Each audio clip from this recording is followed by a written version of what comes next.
হ্যাঁ, ও ও ওইটা ওইদিকে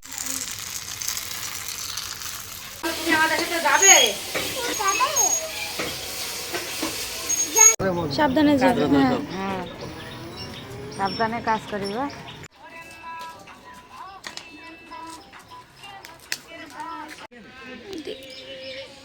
গুড মর্নিং এভরিওয়ান, কেমন আছো সকলে? আশা করছি সকলেই ভালো আছো, সুস্থ আছো। আমিও ভালো আছি।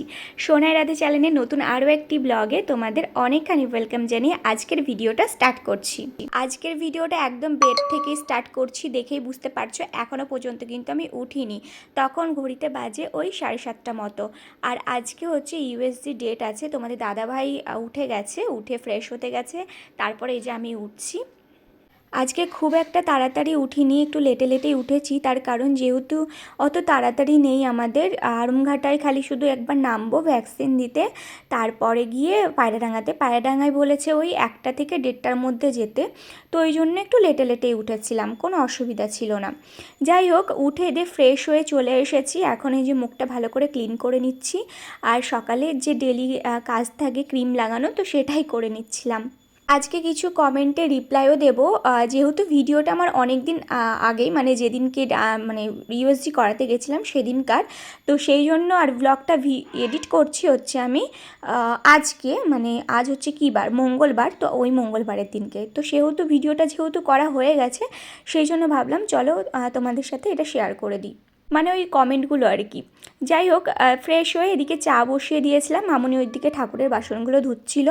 আর এখন আমি ঠাকুরের সেরকম কোনো কাজবাজ করতে পারি না, কারণ নিচু হয়ে বসতে খুব কষ্ট হয়ে যায়। আর অত সকালে যেহেতু ঠান্ডা জলমল থাকে, ওই জন্য মামুনি ওগুলো ধুয়ে দেয়, আর আমি ফ্রেশ হয়ে এসে খালি শুধু চাটা বানাই। আর পুজোটা দিয়ে নিই। তোমরা অনেকে আমাকে কমেন্ট করেছো দিদি এই সময় আর এখন পুজো দিও না, যেহেতু তোমার অনেকটা বেবি বড় হয়ে গেছে। তো সত্যি বলতে কি জানো তো, আমার মন থেকে চাই, সেই কারণে আমি পুজোটা দিয়ে থাকি, নয়তো আমি দিতাম না আমার মনে যদি না চাইতো। হ্যাঁ জানি এই সময় পুজো টুজো দিতে নেই, ঠাকুরের মুখ দেখতে নেই, কিন্তু কি জানো তো, মানে এই সময় যদি আমি ঠাকুর দেবতার মুখ না দেখি, তাহলে আমি কখন দেখবো? ঠাকুর যদি এখন না ডাকি তাহলে কখন ডাকবো বলো? কারণ এই সময়টা এমন একটা সময়, যে সময়টাতে সবসময় আমার ঠাকুরের নাম করা উচিত, ঠাকুরকে ডাকা উচিত। তো সেই সব ভাবনা চিন্তা করে আমি কিন্তু করে থাকি। দেখো, কথা বলতে বলতে কিন্তু আমার এদিকে চা হয়ে গেছে, আর এখন চাটা আমি ঢেলে নিচ্ছি। আচ্ছা, তোমরা অনেকে আমাকে দেখছি কমেন্ট করছো, আমি ডেলি যে লোহা বাঁধানোটা পরে থাকি হাতে, তো সেটা আরেকবার তোমরা দেখতে চাইছো। তো ভিডিওটা লাস্ট পর্যন্ত দেখতে থাকো, অবশ্যই আমি তোমাদের লাস্টে শেয়ার করে দেবো।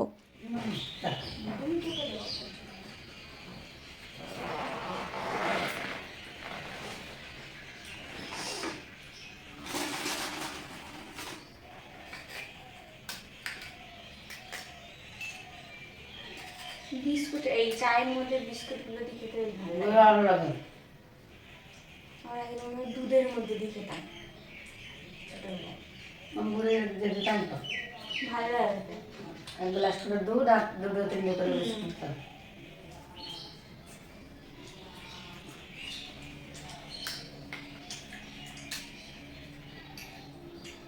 আচ্ছা, হ্যাপি ইয়োর সেলফ বোন কমেন্ট করেছে, দিদি তুমি কত সপ্তাহে ইউএসজি করালে গো?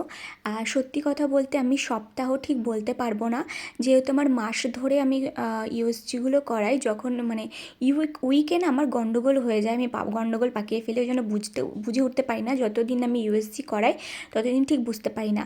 এখন কত চলছে আমি সেটাও জানি না, আমি এখন বলতে পারবো না, যেহেতু আমার মাস ধরে করা, তো ওই কারণে মাস যদি বলো তাহলে আমি তোমাদের বলে দিতে পারি। যাই হোক, এই হচ্ছে ব্যাপার। আচ্ছা, আর একটা বোন আমাকে কমেন্ট করেছে, পায়রাডাঙ্গার কোথায় ইউএসজি করাচ্ছ গো? পায়রাডাঙ্গায় আমি নদিয়া ক্লিনিক ল্যাবরেটরি ওই জায়গা থেকে কিন্তু আমি মানে একদম শুরু থেকে ইউএসজি করিয়ে আসছি। জয়কুশদা প্রথম থেকেই ওখানে আমাকে সাজেস্ট করেছিল। ওটা আমি তোমাদের খুলে মিলে বলে দিচ্ছি যে ওটা কোথায় জায়গাটা। একদম স্টেশনের অপোজিটে সোজা একটা রাস্তা চলে গেল, ডান দিকে দেখবে আর একটা রাস্তা চলে গেছে, একদম মানে ডান দিকের বাঁ সাইডে, মানে কিছুক্ষণ 2 মিনিটও, মানে 2 সেকেন্ড বলতে পারো, 2 সেকেন্ড কি 3 সেকেন্ড মতো হেঁটে গিয়ে বাঁ সাইডেই পড়ছে কিনা ওই নদিয়া ক্লিনিক ল্যাবরেটরিটা।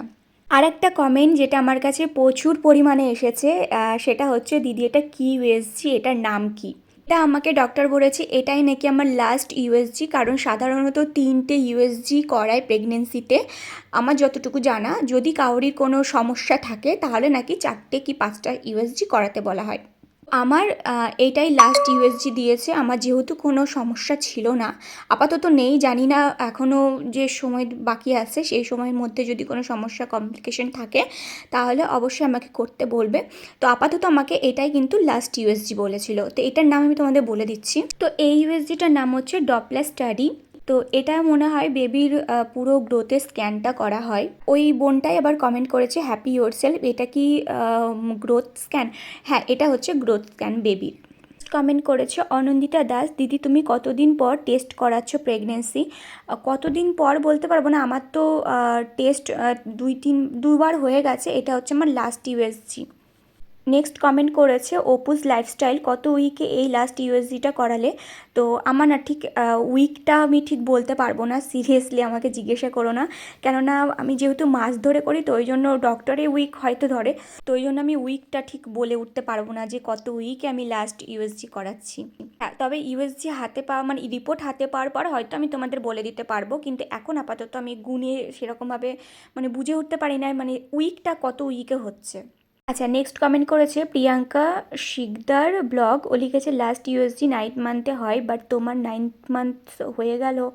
ও আমার পরে তুমি কনসিভ করেছো, আই থিঙ্ক তোমার ভিডিও দেখে যা বুঝেছি। হ্যাঁ, আমার 9 মান্থ এখনও আসেনি। এই কথাটা তোমাদেরকে ক্লিয়ার করি। প্রথমে আমি যেটা বললাম, আমি যতদূর জানি যে কোন প্রেগনেন্সির পুরো প্রেগনেন্সিতে 3টেই একমাত্র টেস্ট দেয় ইউএসজি আর কি। যদি কোনো কমপ্লিকেশন থাকে তবে নাকি 3টে থেকে মানে 4টে কিংবা 5টা হতে পারে। আচ্ছা, আমি ওই কথাটাই ক্লিয়ার করবো। ওই অনিন্দিতা বোন যে কমেন্টটা করেছে আর কি, পুরো 9 মান্থে গিয়ে লাস্ট ইউএসজিটা হয়, অবশ্যই সেটাই হয়, আমিও সেটাই জানতাম।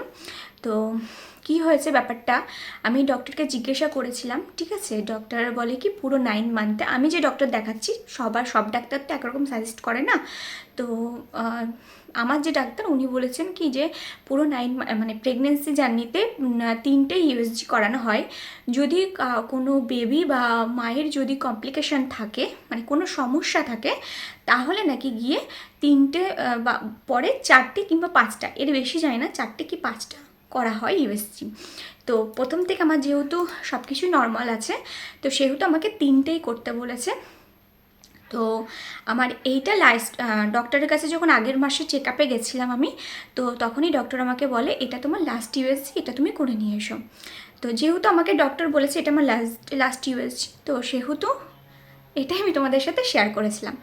এবার যারা এই মুহূর্তে প্রেগনেন্ট আছো বা যারা মানে কনসিভ করে গেছো তারা অবশ্যই যদি আমার ভিডিওটা দেখে থাকো তাহলে কমেন্ট করে অবশ্যই জানিও যে পুরো প্রেগনেন্সি জার্নিতে কতগুলো মানে মোট কতগুলো ইউএসজি করাতে হয়। দেখো, যেহেতু আমি প্রথম সেহেতু আমার বলাটা মানে আমি ঠিক জানি না যে কতটা মানে অ্যাকচুয়ালি কতগুলো করতে হয় আর কি। যতটা ডক্টর বলে ততটাই আমি কিন্তু করে থাকি। আমার যেহেতু পাশের ডাক্তার জয়ঙ্কুশদা আছে, তো আমার কোনো কিছু সমস্যা হলে উনি বলে বলে দেন, তো আমি সেগুলোই করে থাকি। তো যতটুকু জানা আমার ওনার কাছ থেকেই, তো সেটাই মেকারকে তোমাদের সাথে শেয়ার করেছিলাম, আদার্স কিছুই নয়। কারণ তো চলো এবার তোমাদের বলতে বলতে হাঁপিয়ে গেছি। এখন এমন হচ্ছে কোনো কথা যদি জোরে বলছি বা বেশি কন্টিনিউ করে যাচ্ছি আমার পুরো হাঁপিয়ে যাচ্ছি। এবার তোমাদের মোস্ট ডিমান্ডিং যে কমেন্টটা ছিল যে দিদি তোমার লোহা বাঁধানোটা একটু দেখাও, তো সেটাই তোমাদের দেখাবো, মানে আমি ডেলি যেটা ইউজ করি আর কি। তো এই যাচ্ছে লোহা বাঁধানোটা, মুখ লোহা। আমি তোমাদের ভিডিওটা আর একবার দিয়ে দেবো সাইডে। তো এই যে দেখো, এই যাচ্ছে হচ্ছে আমার 3 ধাতুর লোহাটা। এটা পুরোটাই কিন্তু 3 ধাতু দিয়ে বানানো। এখানে আছে হচ্ছে ব্রোঞ্জ, তামা, আরটা যেন কি আমার ঠিক জানা নেই। তো এই যাচ্ছে হচ্ছে মুখটা, এই যে দেখো, ব্যাস। তোমাদের অনেক ডিমান্ড ছিল যে এটা একবার দেখানোর জন্য, তো যে দেখিয়ে দিলাম।